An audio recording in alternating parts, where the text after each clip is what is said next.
नमस्कार. उद्या आहे मार्गशीर्ष पौर्णिमा आणि उद्या आहे दत्त जयंती. त्रिमूर्तीचे रूप मानले जाणारे ब्रह्मा विष्णू महेश यांची उद्या विधिवत पूजा केली जाते आणि यांच्या आशीर्वादाने आपल्या आयुष्यामध्ये सुख समाधान शांतीही प्राप्त होत असते. आणि या दिवसात दत्ततत्व हे जास्त प्रमाणामध्ये सक्रिय असते. उद्याच्या दिवशी गुरुवार आलेला असल्याने दुय्यम योग हा जुळून आलेला आहे, गुरुवार आणि दत्त जयंती. त्यामुळे तुम्हाला उद्या अत्यंत महत्त्वाचा हा एक उपाय करायचा आहे. सकाळीच उंबरठ्यावर ठेवा ही एक वस्तू. एका रात्रीत आयुष्याचं सोनं होईल.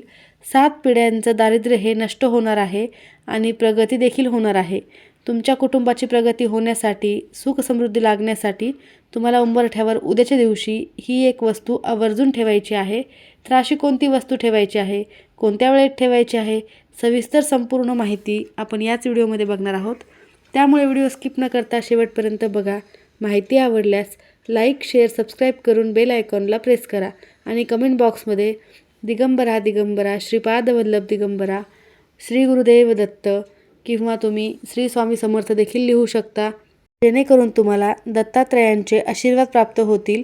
हा दिवस दत्तगुरूंची पूजा आणि नामस्मरणासाठी अत्यंत शुभ मानला जातो. दत्त जयंतीनिमित्त भक्त त्यांच्या मूर्तीची, पादुकाची पूजा करत असतात. त्यामुळेच आवर्जून तुम्हाला उद्या दत्ताची मूर्ती तुमच्या घरामध्ये असेल तर त्यावर तुम्हाला पंचामृताचा अभिषेक करायचा आहे किंवा शुद्ध पाण्याने देखील अभिषेक करू शकता. फोटो असेल तर स्वच्छ पुसून विधिवत पूजा करायची आहे. पादुकांची देखील या दिवशी पूजा केली जाते. स्तोत्र पठण किंवा दिगंबरा दिगंबरा श्रीपाद वल्लभ दिगंबरा या प्रभावी मंत्राचा देखील जप करण्यात येतो. पंचांगानुसार मार्गशीर्ष पौर्णिमा ही उद्या 4 डिसेंबर रोजी सकाळी 8:38 सुरू होणार असून 5 डिसेंबर रोजी सकाळी 4:44 संपणार आहे. उदय तिथीनुसार गुरुवारी 4 डिसेंबर रोजीच दत्त जयंती साजरी करण्यात येणार आहे. मार्गशीर्ष पौर्णिमेला दत्तगुरूंचा जन्म झाला होता. दत्त जयंती सायंकाळी 6 वाजता साजरी केली जाते, कारण पौराणिक मान्यतेनुसार भगवान दत्तात्रय यांचा जन्म गोरज मुहूर्तावर झाला होता. दत्त जयंती मार्गशीर्ष पौर्णिमेला साजरी केली जाते. या दिवशी सायंकाळी सुमारे 6:30 ते 6:40 या वेळेमध्ये दत्त जन्मोत्सव साजरा केला जातो. काही ठिकाणी हा जन्मोत्सव प्रदोषकाळी साजरा केला जातो. आपापल्या परंपरेनुसार तुम्हाला उद्या दत्त जयंती साजरी करायची आहे, परंतु सकाळीच हे एक महत्त्वाचे काम करायचे आहे. तर सकाळी तुम्ही उंबरठ्यावर ही वस्तू ठेवल्याने घरातील सर्व नकारात्मकता पूर्णतः नष्ट होईल. तुम्हाला तुमच्या आयुष्यामध्ये अनेक अडचणींना सामोरे जावे लागत असेल, खूप कष्ट आणि मेहनत करूनही हवा तेवढा पैसा येत नसेल, आला तर तो टिकत नसेल, सतत तुमच्या घरामध्ये आजारपण असेल, वादविवाद, भांडणे असतील, नकारात्मकता असेल, नकारात्मक ऊर्जेमुळे देखील आपले कोणतेही कामे मार्गी लागत नाहीत, तर अशी नकारात्मक ऊर्जा घरातून बाहेर जाण्यासाठी आणि घरामध्ये सकारात्मक ऊर्जेनेच प्रवेश करण्यासाठी आपल्याला उंबरठ्यावर ही वस्तू ठेवायची आहे. कारण उंबरठा हा आपल्या घराचे सर्वस्व असतो. तिथूनच कोणतीही शक्ती, सकारात्मक, नकारात्मक दोन्हीही शक्ती आपल्या घरामध्ये येत असतात. तर घरामध्ये फक्त सकारात्मकताच यावी यासाठी तुम्हाला हा उपाय करणे अत्यंत महत्त्वाचे आहे. तर सकाळी हा उपाय कधी करायचा आहे हे देखील आपण व्हिडिओमध्ये पुढे बघणारच आहोत. तर उद्या दत्त जयंतीच्या दिवशी सकाळी लवकर उठून आंघोळ करायची आहे. आंघोळीच्या पाण्यामध्ये चिमूटभर हळद तुम्हाला टाकायची आहे. त्यानंतर दत्तात्रय महाराजांची मूर्ती किंवा फोटो याची विधिवत पूजा करायची आहे. देवघरातील देवांची पूजा झाल्यानंतरच तुम्हाला दत्तात्रयांची पूजा करायची आहे. पूजेला अभिषेक करत असताना तुम्हाला दिगंबरा दिगंबरा श्रीपाद वल्लभ दिगंबरा या मंत्राचा जप करायचा आहे.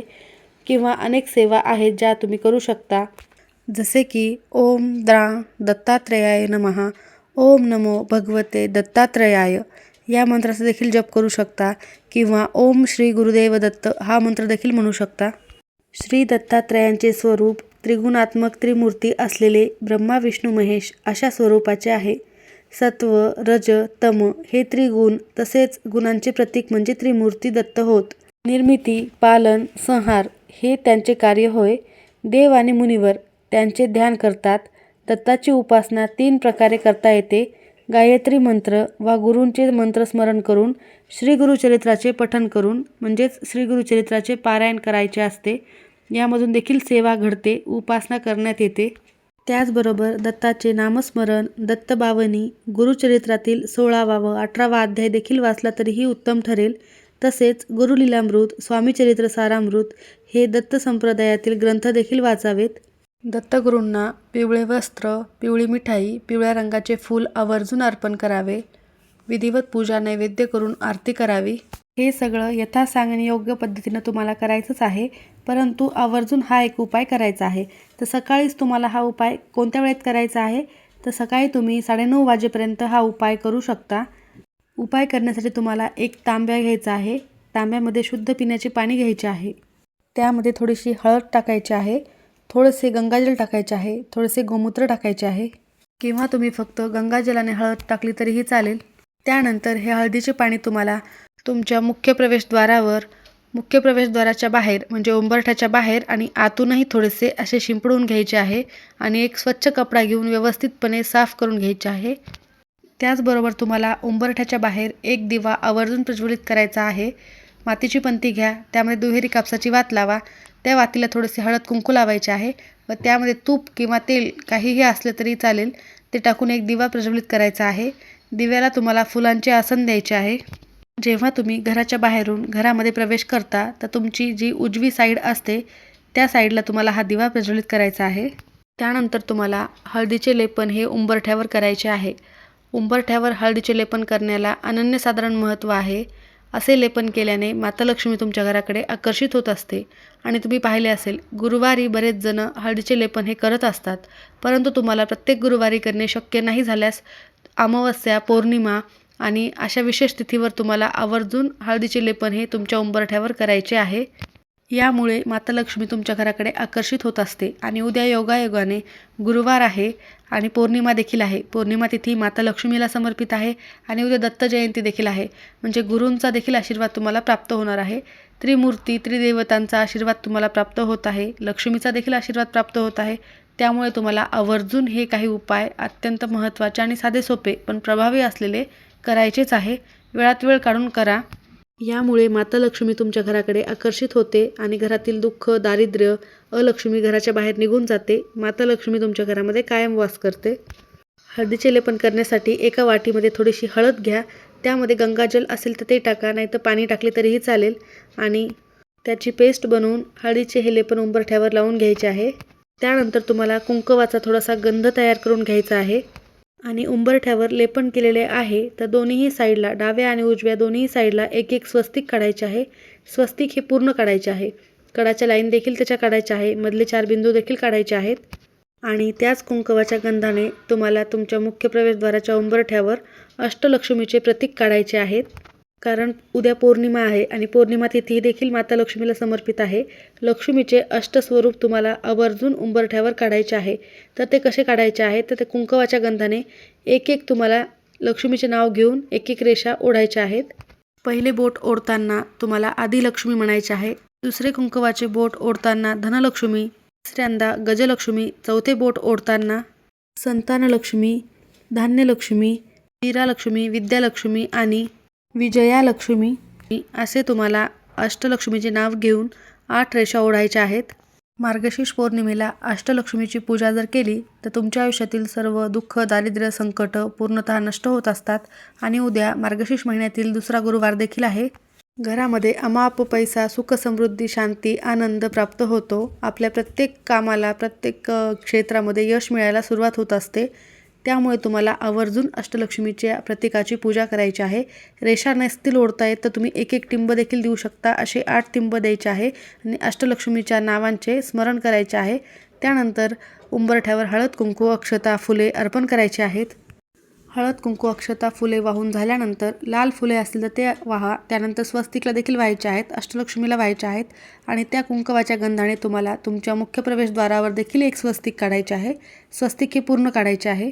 स्वस्तिकच्या खाली ओम विष्णवे नमः हा मंत्र लिहायचा आहे. स्वस्तिकची देखील पूजा करायची आहे. हळद, कुंकू, अक्षता अर्पण करायच्या आहेत. धूप दीप ओवाळायचा आहे. त्यानंतर तुम्हाला वाटीमध्ये चणा डाळ आणि गूळ घ्यायचा आहे. अगदी थोडी घ्यायची आहे. गुरुवारी चणा डाळ आपण अशा प्रकारे ठेवल्याने आपल्या घरामध्ये माता लक्ष्मी कायम वास करत असते आणि गुरूंचे देखील आशीर्वाद आपल्याला प्राप्त होत असतात. तर जिथे आपण बाहेर दिवा ठेवलेला आहे तिथेच तुम्हाला चणा डाळ आणि गूळ एका वाटीमध्ये ठेवायचं आहे. दिवसभर ते तसंच राहू द्यायचं आहे. संध्याकाळी ती चणा डाळ तिथून उचलायची आहे आणि तुम्हाला ती गाईला खाऊ घालायची आहे. या दिवशी चणा डाळ आणि गूळ गाईला खाऊ घातल्याने तुम्हाला साक्षात दत्तगुरूंचा आशीर्वाद प्राप्त होणार आहे. कारण तुम्ही दत्तगुरूंच्या प्रत्येक फोटोमध्ये पाहिले असेल, तिथे 4 श्वान असतात, म्हणजेच कुत्रे असतात आणि एक गाय देखील असते.